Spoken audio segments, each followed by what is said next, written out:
The views and opinions expressed in these historical letters that may contain vernacular used in the World War II era, the post-war era, and the Cold War era do not reflect the views and opinions of any of the individuals involved with this project, including, but not limited to, the podcast's creators.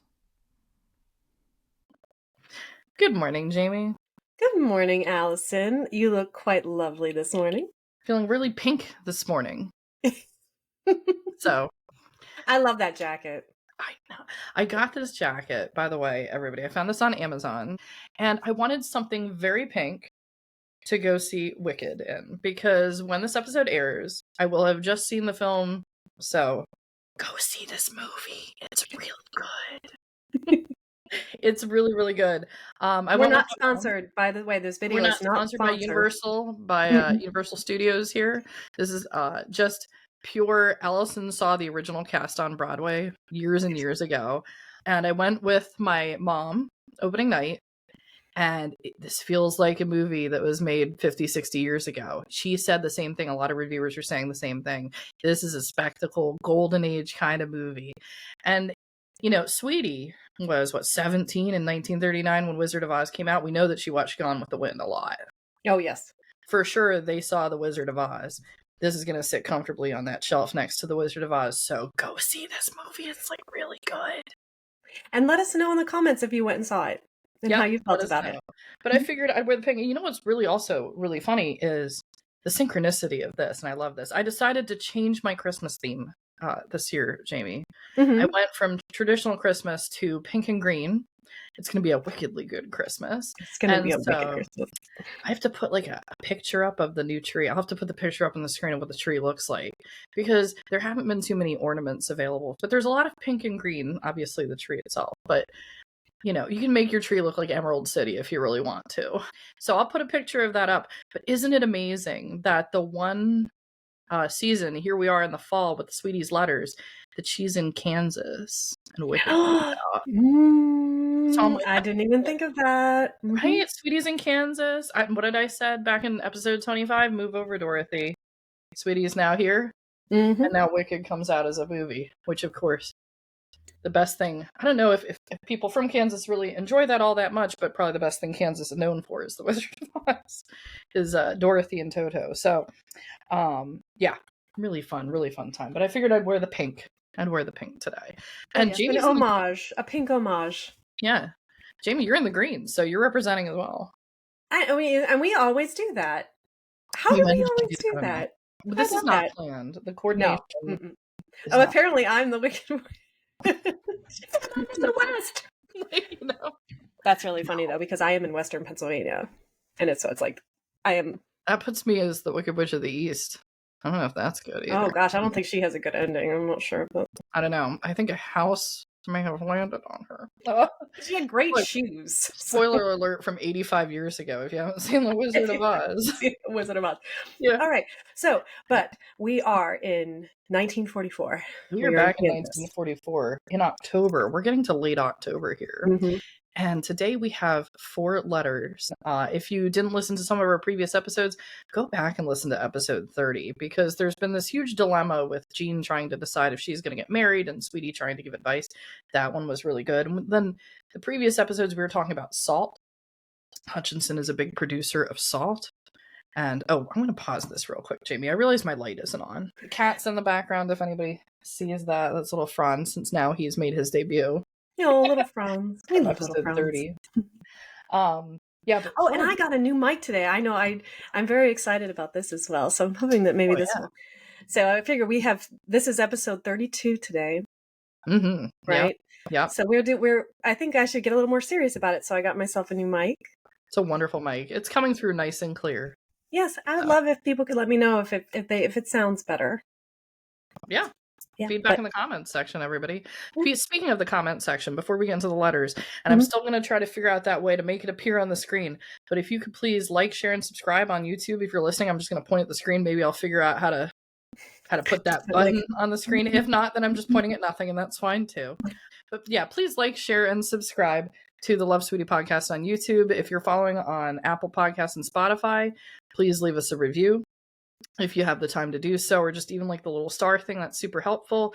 And then make sure you're checking out our website for photos and more updates at www.lovesweetiepodcast.com.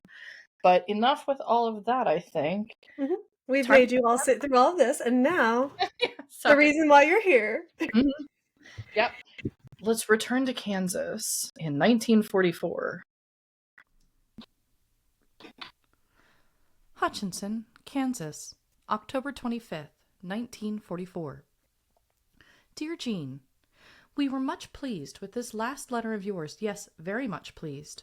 I should have answered it the same day we received it, to show you just how much we'd like to have you. But to play safe, I waited to talk to Mrs. Park to see if we could use the spare room. However, we could do nicely without it. She said it would be all right, and I'm sure it will be the next thing to a trip home to have you come. Believe me, we'll giggle ourselves into a pink frenzy, and even try a bit of our two-part harmony when Lou isn't around to hold his nose.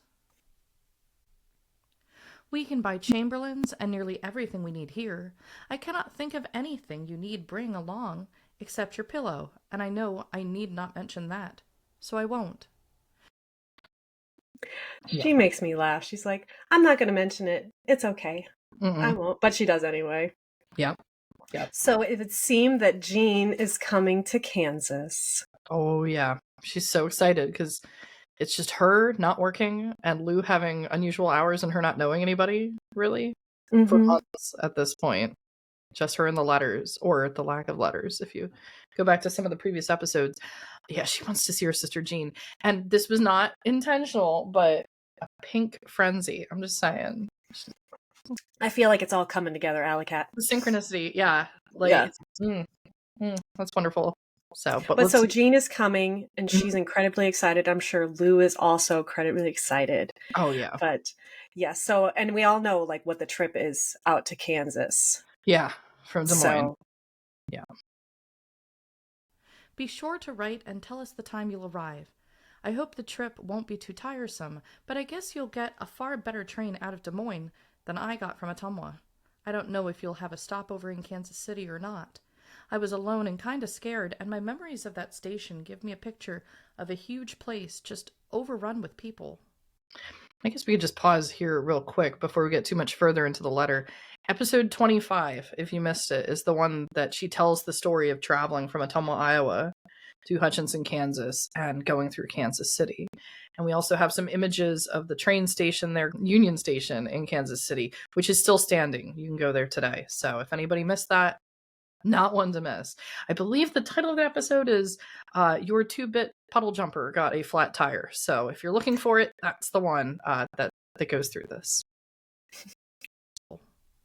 Let me give you a bit of advice. Don't travel with too heavy a suitcase or with loose packages in your arms. The crowds gather early before the gates. You have to have your ticket free to show before you pass through, carried through by the crowd, and once you're through the gate, you have to run like you were at a track meet to keep from being trampled to death. And then if you don't get there, they add insult to injury and make you stand the rest of the way. Nobody gives up seats, even to a lonely, unescorted female. I've made it sound a little gruesome. If you're not overloaded and if you don't get a headache, it can be lots of fun just watching people, not counting the different things to see. Iowa, Missouri, and Kansas. It sure will be fun. Don't let anything change your mind. Come prepared to stay as long as you can, but be sure you have the correct address so we can wire them that you've been detained a day or two. Lou and we got ideas on that. Now make all the train schedules, and we'll be waiting to hear just when to meet you. We cannot come home, so you come here. I'll chat with you about the little things in your letter when you get here, so hurry up. Love, Sweetie, and Lou. Lou's got a surprise for you, you know. I'll bet he'll even sell you the green suit. She's so excited. So excited. This made me so happy for her. I was like, you know, I just kept writing it down. Like, I'm like, she's excited. She wants to see her sister. Yeah. And we were talking about the green suit. The green suit. It's some sort of inside joke. We can't. There's something there. It gets mentioned a lot in the letters in this time period. It could literally be a green suit and something happened. This mentions Lou, so it's not exactly clear what it is, but yeah, the green suit. Apparently, I mean, he might even own it because he'll even sell you the green suit. Yeah. So again, synchronicity is really great. We got pink giggling, and we got green suits. So see this movie? No, okay. Okay, yeah. So this whole episode is a subliminal message from Allison to like everybody go see the Wicked. It's very obvious to go see the Wicked movie. Yeah, and then she talks about the train ride and just being able to see Iowa, Missouri, and Kansas. One of the trips I want to take, Jamie, that I have yet to do, but it's like I am the person that wants to get to all 50 states, you know, and actually, and I'm counting it only if I've stayed. Yes, yeah, you can't pass through. That doesn't count. So I'm somewhere over 30 at this point for the country. And one of the things I really want to do is they take these scenic train rides across that big stretch from, it's like it heads out of Chicago, I believe, but it's especially past Minnesota, like through Montana and Idaho, just to see the scope of the country. There's something about seeing just the scale of how big the United States is that you really only get the sense of this from being on the ground, either by vehicle, by like if you drive, do a road trip, or if you're on train.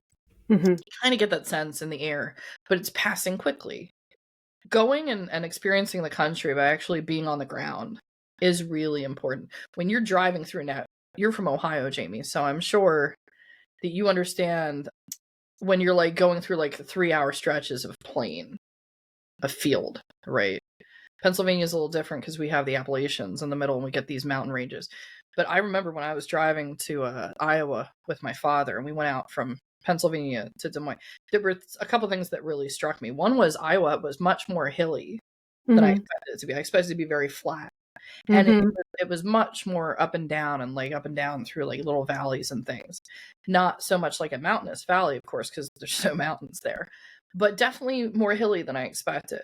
But I was really impressed by the farms, as we had from southeastern Pennsylvania, and we drove across. So I keep reflecting back; it just stays with me that as we were driving across, we head into the western part of Pennsylvania, which is so beautifully and so luscious with the forests and things. So I'm very jealous of like the look of western Pennsylvania, that it hasn't been completely lost to, you know, civilization and industrialization. It fits when you get out of the turnpike and like it opens up onto Pittsburgh. There's that moment through the tunnel. Oh, I love driving through Pittsburgh though, and you come out of the tunnel and then you like if you come out of the Fort Pitt tunnel into the city, it just boom is right there. It's one of my favorite drives. It is unbelievable. And I remember hearing about this, so I was ready for it. I was like watching, like, don't blink, I don't want to miss it. And we went through the tunnel. Boom, Pittsburgh, it just appears. Yeah, there's a lot of YouTube videos of people if they want to see it, but like experience that. That's really cool. But I remember we got into Ohio and we're going across like that central area of Ohio. It wasn't like Cleveland in the north and everywhere else. We were staying away from the major cities. It was like the band right across. We were going through central Ohio, central Indiana, central Illinois, and heading through Davenport on the other side of the Quad Cities into Iowa. And I remember we crossed into Ohio and I thought, okay, now the farms are starting to get serious. Like they're serious in Pennsylvania, but it's smaller scale. And you get into central Ohio and you're like, okay, there's some serious farming going on out here. And then you cross into central Indiana and they start to get bigger. And this is something you only really see again if like you're traveling by car or the time like by rail. And the farms start to get bigger and you're like, whoa, Indiana, these guys, they're serious about farming. They're serious about their farming. Then you get to Illinois. And now the scale is huge. Central Illinois farms. And you're like, whoa, they're bigger than Indiana. And then you get into Iowa. And I was like, hold my beer. Like, you know? And it's epic because you can see how set back from the roads the residences are. And the grain silos, how they become like a city complex as you proceed westward from Pennsylvania out to Des Moines. I don't know what happens when you get to Nebraska, but I'm assuming because, you know, they're known for Omaha, right, steaks and cattle, that the fields are just getting epically large and it's more like livestock at that point. mean, and Nebraska too it's so flat. Like it's supposedly it has this. We went to Omaha for a conference and we flew over it and I was like, I thought Nebraska was flat. It's not. Was it really sort of like Iowa? It's kind of had its little, and it was really wonderful. Now you can pass through, like it's going to be a lot of like sort of the same scenery going by, but if you just want to take in the moment when you're there and just realize the scope of the country. So when she's talking to Jeanne in the letter, you get to see Iowa, you get to see Missouri, and you get to see, I remember seeing like the cattle farms we were passing by in Missouri as we were driving through. So for people that are thinking about it, I think maybe we need to take a train ride. Wouldn't that be fun? Oh, that'd be fun. Yeah. If we did like a train ride and did like a, yeah. Mhm. All right. So she's excited. She's excited to see her sister, and that's really great. And it's so, and I know it's sad because when they see each other, then they talk, and then we don't get to hear like Right. because of the letters. But it's very happy, especially for the situation she's in currently. Yeah. So, but our next letter is from Laura Yeah. to Yeah. Jeanne. Yep. So we get a little update here from Lacona, from Iowa. Monday morning. Dear Jeanne, the grass is white with snow. Papa is working at the door to replace the burlap curtain. He said, Jeanne is going to have to make that decision herself. I certainly would not marry a Catholic, and he can't expect that good job to last. Then what does he plan to do? He's nice looking, but not as tall as Frank. Okay. So. Wow. Okay, Chester. Well, I always like to have a little commentary from Chester. That's always fun. Yeah. But it would seem that we were talking. In fact, one of our previous episodes was specifically just Sweetie talking to Jeanne about Bill. Yeah. And whether or not she would like to marry him. So she's kind of in that situation. And she was saying that, you have to make this decision yourself. And it seems like she's asking everybody. Yeah. And it was in that episode whereby Sweetie was saying she knew that Jeanne was going to go see her parents to ask for advice. And she's like, don't put this on them to make this decision. That being said, as much as he's saying she needs to make that decision for herself, then Chester gives commentary on exactly what he would do. He's like, she needs to make it. I wouldn't do it if I were you, but you make your own. Yeah, you're right. But, like, yeah. Sure, Chester. There is about all I have to report so far. That preacher sort of upset our goobies, and I scarcely remember what we did say to him, but I will write and invite him back any time you say. The fall plowing is definitely out, even if the weather should turn off nice again. I am sending Sweetie $3 today with which she can buy herself something to sew on or something. You said some money, and I meant to ask how much, and match it, so she could put the two sums together, if she so desired. But no matter, I asked Papa how much to send, and he started in by saying, the first up December will be soon enough, and I don't need her to send me anything more expensive than a... And when I butted in and tried to explain this was a birthday, 9 days from now, he was affronted, and said he wouldn't even talk to me if I butted in on him like that. So I'm putting in 3 $1 bills, and hope she will be able to use it enjoyably. Expected we won't be up before Thursday, if then, as Tuesday is a holiday. Love, Mama. It's nice to hear from Laura every once in a while. Yeah. And I just so loved... So when I read the letters, I write little notes and stuff. Yep. And when Chester's like, I won't even talk to you if you butt in, I was like, wow. Yeah. Yeah. She just wanted to ask you, and then you went and answered some other question that she wasn't even asking you. Yeah. Yeah. Oh, man. And then Chester. We do get reminded that we have all these birthdays sort of occurring all in the fall. Jeanne's birthday is, I think, one of the first ones up, but then we get Sweetie's birthday coming up in November. So hers always lined up around Thanksgiving, and I always remember that as a kid. There were 2 things going on: Thanksgiving and Grandma's birthday. Like those 2 things happening simultaneously. And then we also know Lou. He's right after Christmas, actually. So they're all like very close together. Yeah, it's like they kind of get subsumed by the big holidays going on at the time. But it's interesting to note that we have all of these sort of birthdays occurring at the same time. And then after Laura, so we get this little update. And I think the most important thing really is that Jeanne did ask for advice from her parents. And we're still a question mark. Now, that letter was not dated but because it's in the same time frame as asking for advice, and they're talking about some of the upcoming birthdays and things, we can tell it's from end of October, so thereabouts. But the next letter is dated. We're going back in. We're in November 7th of 1944. And once again, Sweetie's writing to Jeanne. Hutchinson, Kansas, November 7th, 1944. Dear Jeanne, your letter routed us out of bed at the most ungodly hour of 8:30 a.m. Monday morning. You can't just know how disappointed we are that you've decided not to come. We'd hoped that after you got here, we could persuade you to stay. If that is impossible, and since the train connections are bad, we can't blame you for deciding not to come. I don't feel I should write and tell you to come anyway for that length of time, at that cost. Rumor has it that the sailors will have a 3 days Christmas leave somewhere between the 15th of November and the 15th of January, so maybe we can see you then. Lou's surprise. I wish you'd write and tell us what you thought it was. Here's what it really was. In a storage closet, Lou found a guitar, bought strings for it, and now he's practicing playing as only he can do it. He's disappointed, too, that you're not coming. I'm quite sure he'd have sold you the green suit with a matching shirt.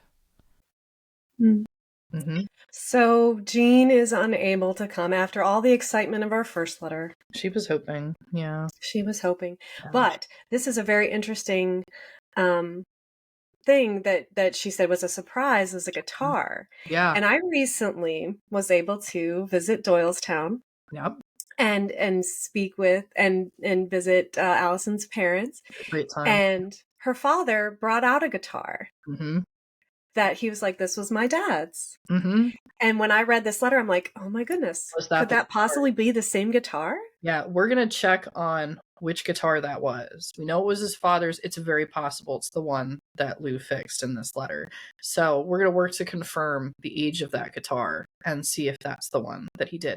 Now, if we remember far back in the early letters at Parsons College, actually right after, I think it was with Lucille Miller's mother that invited her to come and sing in the church choir. We know Sweetie can sing. One of the documents we have, I don't think we went through it in the podcast, is actually one of the concert schedules for the Parsons College concerts. So she was singing a good deal. Lou's playing the guitar. Sweetie's able to sing.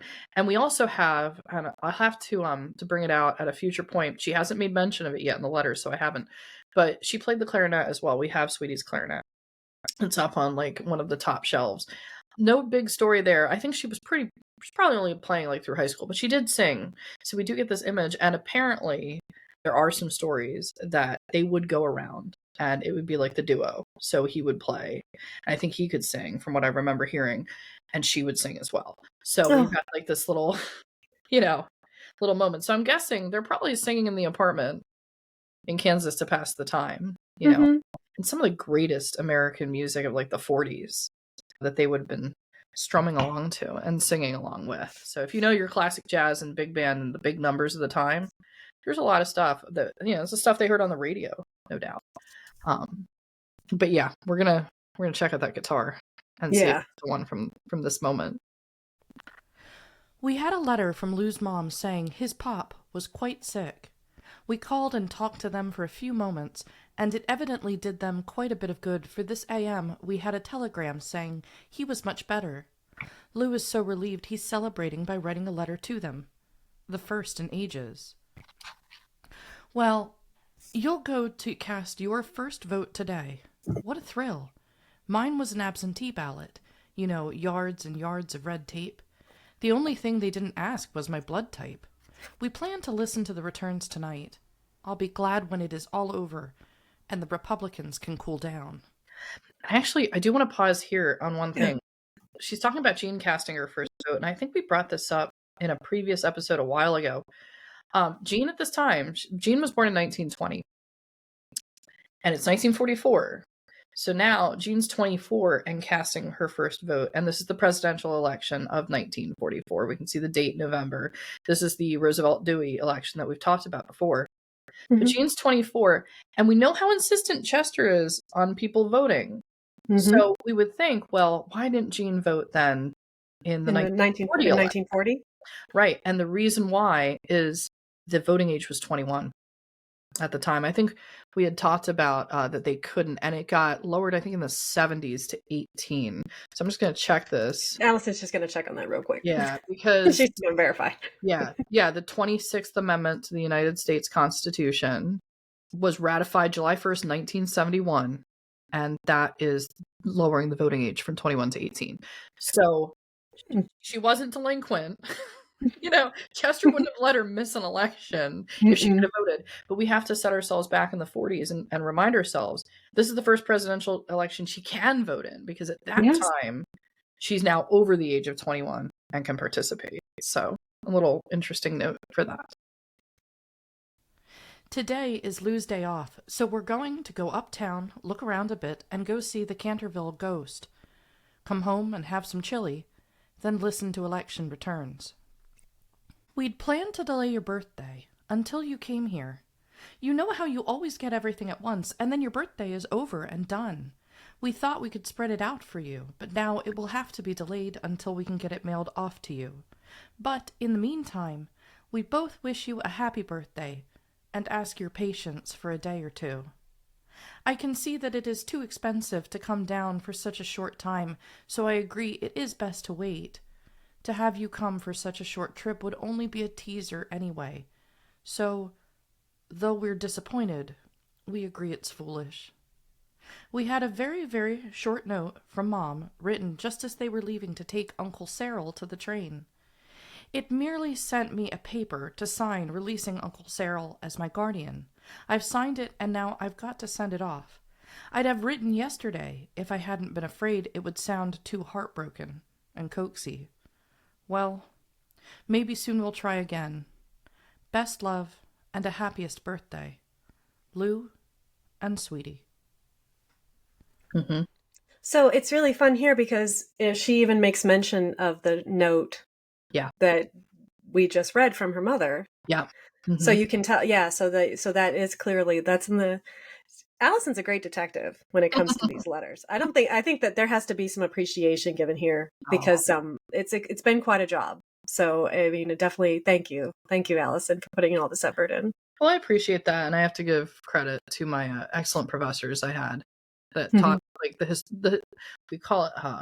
There was a really interesting course we took in college, in undergrad. It was like the one that tested you if you were really going to be a history major by the time you graduated, and it's called historiography. And it's more about like the lens of how to view history as opposed to specific history itself. And it was probably the most difficult course because it's so abstract. It's not just you're studying. Everybody thinks history is just studying dates, right? Dates, memorize the dates and when the thing happened, the dates and when the thing happened.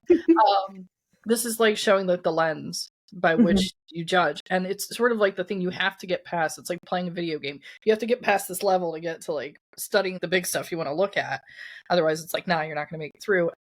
You really have to take your time with something. So I appreciate that. That's that's it. There's so much going on here with what's just happening in the story. There's so much we can take out of every single paragraph about what life was like back then. I mean, from voting at age 21, which is just, we just don't know. And then you get a reminder like, oh yeah, they couldn't, That's right. Like, it's like you forget, like, these are important things that we need to remember. Yeah. Like, this is where she was at. And it's important to understand the history of the country, like where we were, so that we can understand what she's writing about. Like I would have never guessed that. Like, I would have never been like, oh, it was 21, because I thought, she was just being defiant or something against her dad. But no, she couldn't. Yeah, I wouldn't upset Chester in that manner. I wouldn't upset Chester either. No, I'd be like, yes, sir. Good one. And then Uncle Cyril, too. Uncle Cyril is Chester's brother. We keep hearing, like, whispers about Uncle Cyril. I'm looking for a photo of Uncle Cyril. Apparently, he always liked to wear hats, and he was a very dapper gentleman. So where Chester is sort of like the practical Midwestern appreciating of the agricolae, doctors. Cyril's the dapper gentleman.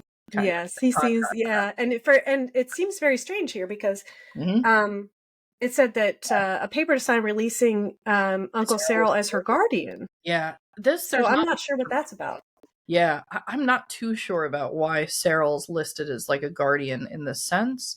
Maybe it had something to do with when she went to school or around Hmm. that time. There's just some paperwork that's just hanging over. I don't know. It's very interesting. We don't have much information on that. I'll have to check in to see if anybody knows any more about why there's some sort of documentation going on with Well, it Uncle doesn't Cyril. seem like it was too big of a deal. No. It was probably a formality, Yeah. but it's interesting to see. Yeah. And I think too, like on the like kind of emotional side of the letter, Yeah.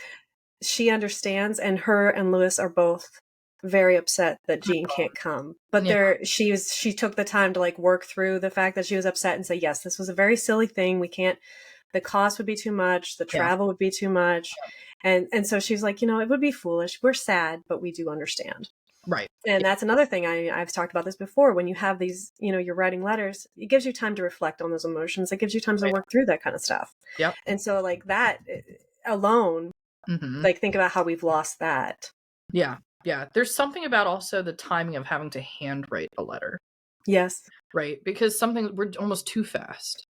Like the text messages are too fast for those some people are way faster than me. Like there's a whole, I think heard a whole debate in the workforce, which is, are the computers of the future going to be based on sort of like the text message kind of keyboards? Because people are now faster at that than typing. Mm-hmm. And typing, of course, for this day was crazy fast. But there's something about handwriting and you're really thinking about, because by the time you spend all that time to get to the end of the letter, you've processed a lot more. Mm-hmm. Something about slowing down. Well, this is why journaling is very good. Mm-hmm. Yeah. It's a very good thing for it's a good therapeutic. But yes, but we one more. So that was we have 4 letters today. 4 letters today, yeah. Mm-hmm. One day after the last letter, but she's not writing to Jeanne. Sweetie's not writing to Jeanne in this letter. No, it's time to catch up with her parents. So Sweetie's going to write to Chester and to Laura about what's going on. So we're going to see a bit of a tonal shift as she goes into speaking with mom and dad. Hutchinson, Kansas, November 8th, 1944. Dear Mom and Daddy, we had a letter from Jeanne saying she wouldn't jeopardize a raise by coming down. When I stopped to consider that it would cost more than $20 for just a day or two, I can understand, though, it can in no way compensate for my disappointment. Rumor has it that the men here will be allowed a 3-day Christmas leave coming sometime between November 15th and January 15th. We can't be real sure, but it might be true. If it is, we might be able to come home then, but that is in the indefinite future. I was sure surprised that Uncle Cyril had come. I imagine you were too, and I can, in remembering the old days, guess that you were caught with the proverbial trousers at an unbecoming angle. I signed and sent the paper off airmail. I merely signed my name, left the date and amount in dollars for him. Yeah. So, a little bit of Chester coming out there, Mm-hmm. as it has a tendency to do. Mm-hmm. With those proverbial trousers at an unbecoming angle. Okay, Chester. So, and we do actually, I also like this section because we get to see the cost of $20 for the trip. We can actually put a price tag on how much it would cost. I'm just going to go into the inflation calculator here. $358.71. It's a lot for back then, and rationing and everything going on. Yeah. And it's right before the holidays too. So there's holiday spending coming on. So that might be part of it as well. Still. I had a letter from Maida this AM saying she was coming down for Thanksgiving, but I don't believe I'll try to come home unless Lou's 3 days comes then. It would be fun to have her meet Lou. Lou was quite surprised to get the Christmas present, but he was very pleased and will write to Daddy tomorrow to send the letter off with this one. Yes, if I had a glass tray, I'd be happy to frame it doilies. There. But this is a round doily, rather star-like, and I don't think there's much chance that I could frame it in a tray anyway. I can't say for sure just what Mrs. Corey's operation was, but I do know that it was a tumor. I don't believe she had all the essential workings removed. At least she still has the curse. Other than that, I'm no help to you. We're about 5 blocks from town with one real nice 10-cent store, but one other that's not bad, and not too good. You have several times mentioned the Navy pay for babies. Are you suggesting that we have a little graham cracker? The payment by the government goes up to a certain rank, starting with apprentice seaman, seaman second class, seaman first class, up to AMM third class. The government will pay, but after the AMM third class, the pay rate is supposed to be such that the sailor pays his own bills. So if we have a baby now, the Navy pays for it. If Lou makes the next step up in rate, we pay for it. Would you check on that and see if we're right or wrong? We'd still get the additional $30 per month for a baby. I'm so excited for babies. But I just love the way that she's like, she's very, it's like a methodical, like it's separate from emotion. It's just like, well, if we have a baby, we'll get some money, you know? Only to a certain point. We know he's that third class rank, and she's concerned. Like, if he goes any higher, you know, the allotment is going to change, you know, because at that point, I guess the expectation is if you're at a certain point, you're making a certain pay rate, you should be able to pay for your own dependents at that point. Yeah. Whereas it's more difficult for people at the lower classes, you know, especially during the wartime. So we get that. I love the phrase, "Are you suggesting we have a little graham cracker?" It's so cute. So adorable. Like, how great. Like, yeah, of course it would be a little graham cracker. Of course it would be. Oh my gosh. I love that. Oh, I mean, everybody comes up with little baby names. Like, my daughter was a little pumpkin. Mm-hmm. Yeah. You know, so like they have the little, you have to give it a different name, give the baby a different name. I should say it. Also, that's the reminder for how to spell the family name, because I know like Graham is also the unit of measurement without the H and A in there. Mm-hmm. So every time someone asks me to spell my name, I'm like, it's like the cracker, not the measurement. Like, so, you know, and then they know because it's that silent H, but everybody remembers Teddy Grahams and everything else as a kid. And then, yeah, they get the additional $30 per month for a baby if they decide to go there. Now, we have to remember she's writing this to her parents. Are you suggesting? So who's suggesting what here? Is it Laura? That's the other thing, because she's in this letter, she's clearly answering questions that came with the last letter, and it wasn't Laura's. Right. So I'm guessing that there's a Chester letter that we never saw that he's like saying, you know, the Navy will pay for your baby. But we also know now, too, we can see where Lou is with his class rate. Yeah. Like, we know where he's at. Mm-hmm. Yeah. So he's doing well.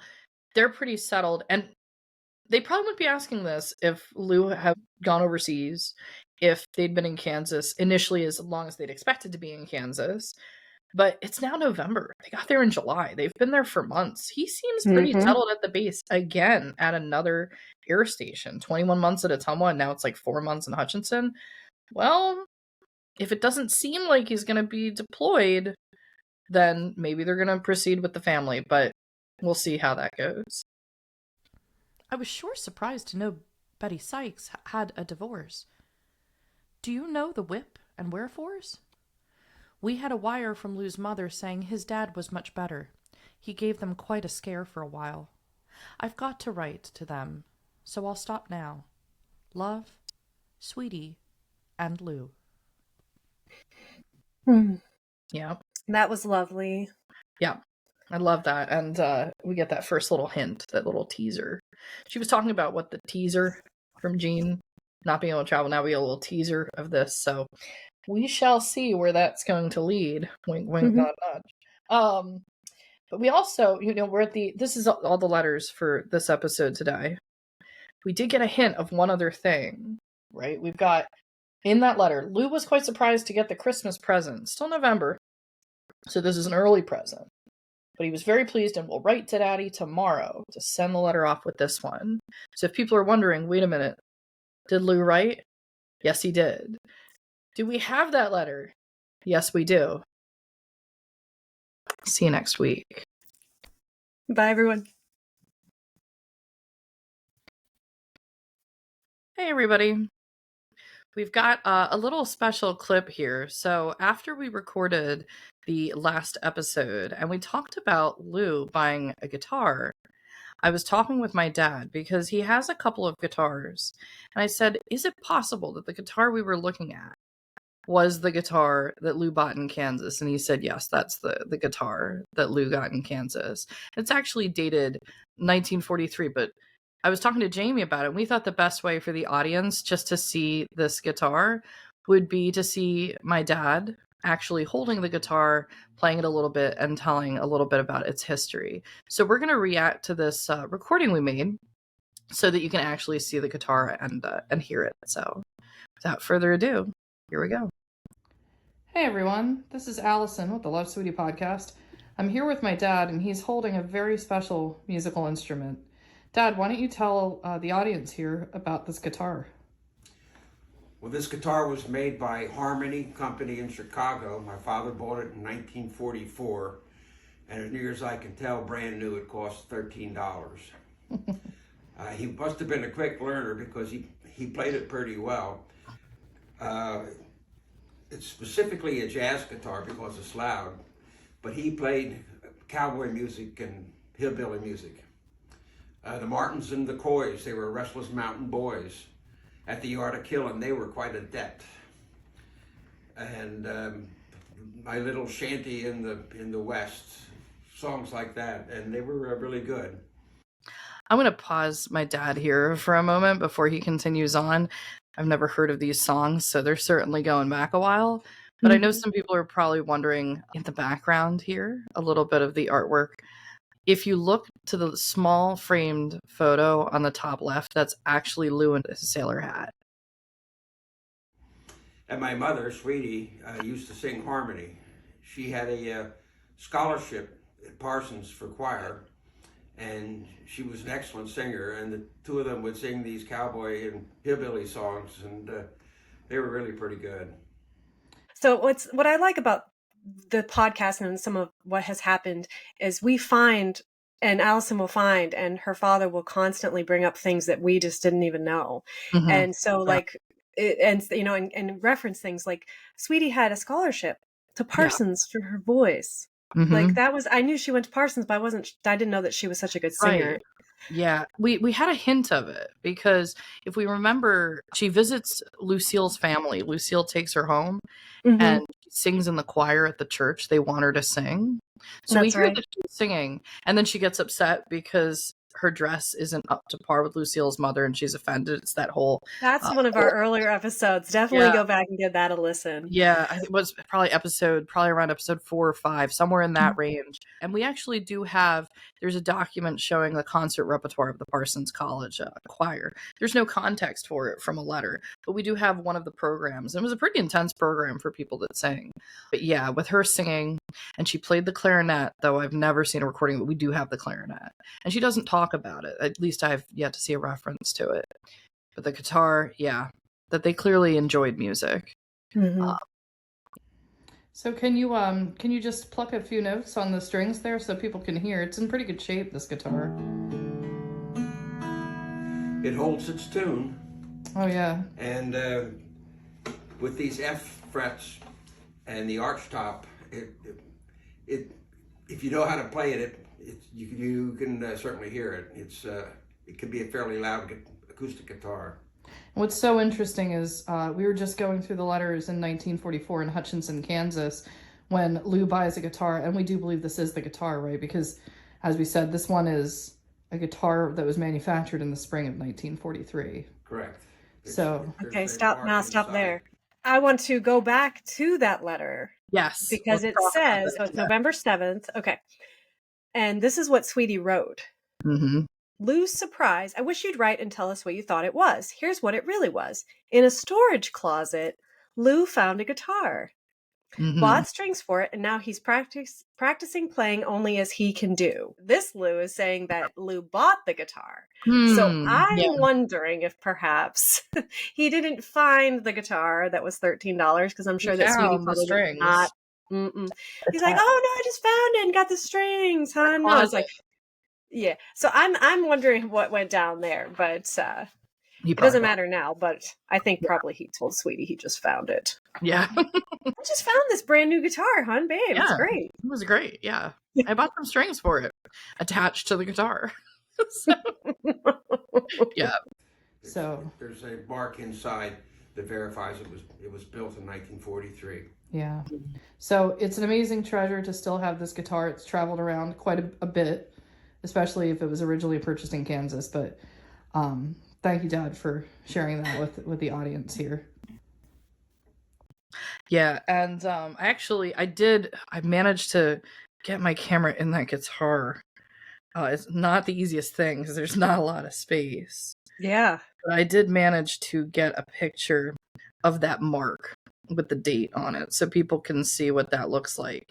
And it's such a tiny little indication, but fortunately, my father is very, very good at wanting to know these things. Mm-hmm. I'll show everybody what it looks like, and it's so easy to miss. So if people are looking, I guess, at this particular brand of guitar, for like the music nerds out there that want to see that, which this is inside that F fret, and it's a little blurry, but if you look closely, you can see it's upside down. Mm-hmm. It says S43, and that's spring of 1943. So that's how that company was indicating the dates. So that's how we know. And because he got it in 44, there we go. So the guitar is clearly in existence prior to that. Yeah, it's a lovely, lovely instrument to have. It's in working order, and we're gonna see if we can get a good guitar player to let it rip a little bit so we can hear it. As he said, it's a loud guitar, and try to get some things recorded on that. But yeah, just wanted to make this extra clip so people could hear the guitar as well as see it, and then see it fully, which we can't really do as easily in photos. And for our audio listeners, you get to hear the guitar as well then, which is really, really great. It's amazing to have something that was that they had, that Lou played, that was in Hutchinson with them at this time, still today with us. It's amazing.